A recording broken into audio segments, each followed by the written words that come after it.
이 명시적 비용이라는 말 대신에 다르게 쓸 수 있는 말이 이제 회계적 비용 또는 회계 비용이라고 얘기를 하고요. 요 말 기억하셔야 돼요.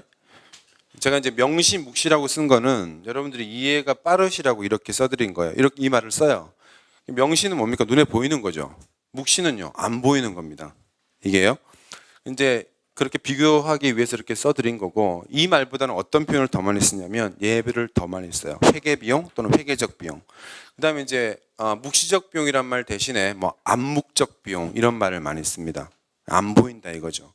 그럼 구체적으로 어떻게 구분을 하시면 되느냐? 얘는요, 현금 지출을 수반하는 비용입니다. 돈이 나가는 거예요. 내 호주머니에서 돈이 나가는 게 보여요. 이거는. 근데 얘는요, 이제 비교되시죠? 묵시잖아요. 안 보여요.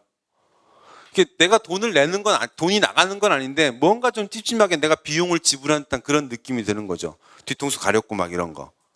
이해되세요? 뭔 말인지? 예. 그런 비용들입니다. 얘 한번 들어봅시다. 아주 기본적인 예부터 한번 들어볼게요.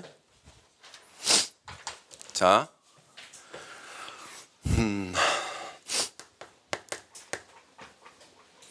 자 시간당 자, 계산이 좋게 자 10,000원으로 하겠습니다.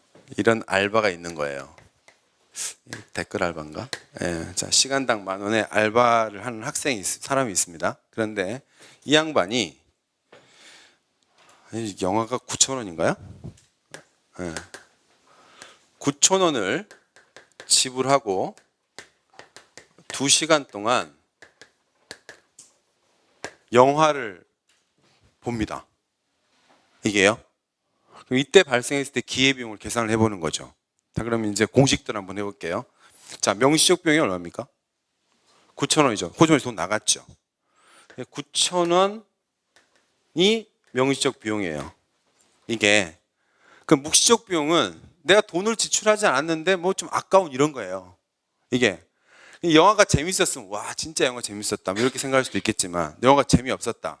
그럼 우리가 보통 뭐라고 얘기할까? 아유, 그 시간에 내가 2시간 동안 알바를 했으면 돈이 얼마야? 이런단 말이죠. 그게 묵시적 비용이에요. 그러면 시간당 10,000원이니까 2시간 동안 영화를 봐버렸잖아요. 그러니까 얼마가 포기된 거냐면 20,000원이 묵시적 비용으로 나간 거나 마찬가지입니다. 그죠? 그럼 이때 기회비용이 얼마일까요? 29,000원입니다. 누군가가 이 선택을 했을 때 기회비용이 29,000원이라고 하는 것이 시사하는 것은 뭐냐면 이 선택이 합리적이려면 이 영화를 봤을 때 이 영화가 주는 편익이, 효용이, 만족감이 얼마 이상? 29,000원 이상이었어야 된다 이거죠. 근데 그게 아니었다면 합리적 선택을 안 한 거고 못 한 거고 영화를 보기 전에 그렇게 수치가 나왔다고 하면 그 선택을 하면 안 되는 거죠. 이해되십니까? 뭔 말인지? 자, 그다음에 하나만 더 해볼까요? 자, 현재요. 보증금이 1억인 전세가 있습니다. 보증금 1억인 전세가 있는데 계약 만료 기간이 이제 도래를 했어요. 근데 이제 이 집주인이 이 세입자한테 제안을 3개를 합니다. 어떤 3개를 하냐면 전세로 계속 이렇게 쭉 살아도 된다. 그러니까 이제 계약을 그냥 똑같은 조건으로 갱신을 하자라고 할 수도 있고요. 두 번째는 보증금 내줄 테니 뭐 이런 집주인은 없습니다만은 보증금 내줄 테니 월세로 전환을 하자. 네, 그렇게 할 수도 있고요. 세 번째는 이 집을 네가 사라. 근데 가격은 2억이다. 이겁니다. 그러니까 우리가 세입자라고 생각을 해보자고요. 이게요. 세입자라고 생각했을 때 이제 선택할 수 있는 대안이 3개지 않습니까? 그죠? 그럼 이렇게 됐을 경우에 우리가 어떤 것을 선택하는 것이 합리적이냐라고 하는 걸 따져보자 이 소리죠. 자, 근데 이제 제가 조건을 말씀드릴게요. 월세를 하게 되면은 얼마가 월세냐면 자 50만 원 잡을게요. 월세 50만 원입니다. 아시겠죠? 자, 월세 50만 원이고 이렇게 따지고 그리고 이제 계약 단위는 1년입니다. 이거 알고 계셔야 돼요. 제가 문제를 통해서 이렇게 설명을 드리는 거는 나오는 유형이랑 비슷한 것들이 많기 때문에 설명을 드리는 거예요. 그냥 지금 갑자기 즉흥적으로 하는 게 아니에요. 예. 그 다음에 지금 은행에서 이자율이 몇 퍼센트냐면 은행 이자율이 자 5%로 하겠습니다. 5%. 근데 자 예금 이자율도 5%고 대출 이자율도 5% 같다라고 치겠습니다. 실제로는 뭐냐면 예금 이자율과 대출 이자율이 틀리지 않습니까? 그죠? 수신금리와 여신금리가 틀린 건데 그냥 그런 거 구분 없이 은행에서 예금을 해도 5%, 돈을 빌려도 5% 이렇게 가정을 하겠다고요. 자, 그 다음에 이제 집을 이제 살 거 아닙니까? 살 수 있지 않습니까? 샀을 때 1년 후에 이 주택의 가격 상승률이 몇 퍼센트 들어갈까요? 자, 주택 가격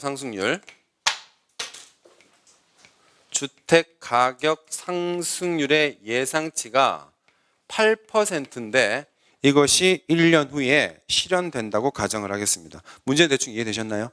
자, 혹시 또 이해가 안 되시는 분들 위해서 제가 다시 한번 정리를 하겠습니다.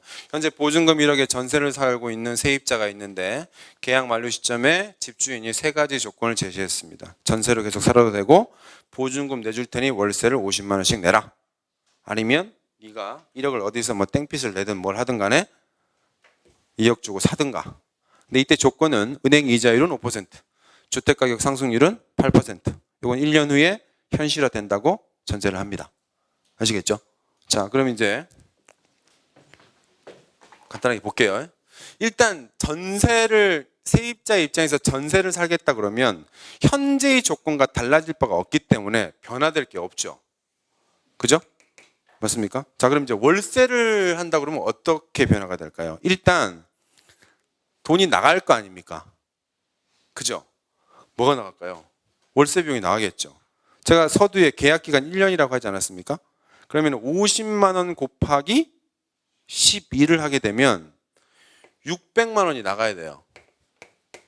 그죠? 맞습니까? 근데 보증금 1억을 돌려받았잖아요. 그럼 1억을 가지고 은행에다 예금을 할 수 있죠. 맞습니까? 그럼 1억에 5%면 얼마입니까? 500만 원이죠. 그죠? 예. 네. 그렇게 주는 은행이 있으면 막 거기다 다 예금할 텐데. 자, 그러면 결과적으로 마이너스 100만 원이잖아요. 월세보다 전세가 낫겠는데요? 그죠? 왜냐하면 전세는 금액으로 따져봤을 때 전세는 종전의 계약 내용 그대로 이행이 되는 거기 때문에 달라질 게 없죠. 근데 월세를 하게 되면 100만 원이 손해지 않습니까? 이해되시죠? 자, 그러면 이제 보증금 1억짜리 전세를 살고 있는 세입자가 2억짜리 집을 살려고 그래요. 그러면 이제 대출을 받아야 되겠죠. 그럼 은행에서 1억의 대출을 받을 거 아닙니까? 그럼 1억의 대출을 받으면 이자 비용으로 얼마를 내야 되죠? 500만 원을 내야 되죠. 맞습니까? 네, 마이너스 500만 원 되겠죠. 이건 나가야 될 거란 말입니다. 500만 원 플러스. 자, 그런데 1년 후에 이 주택의 상승률이 80%가 아니죠. 죄송합니다. 미친 거 아니야? 8%죠, 8%. 그러면은 자, 2억에 8%잖아요. 그럼 얼마예요?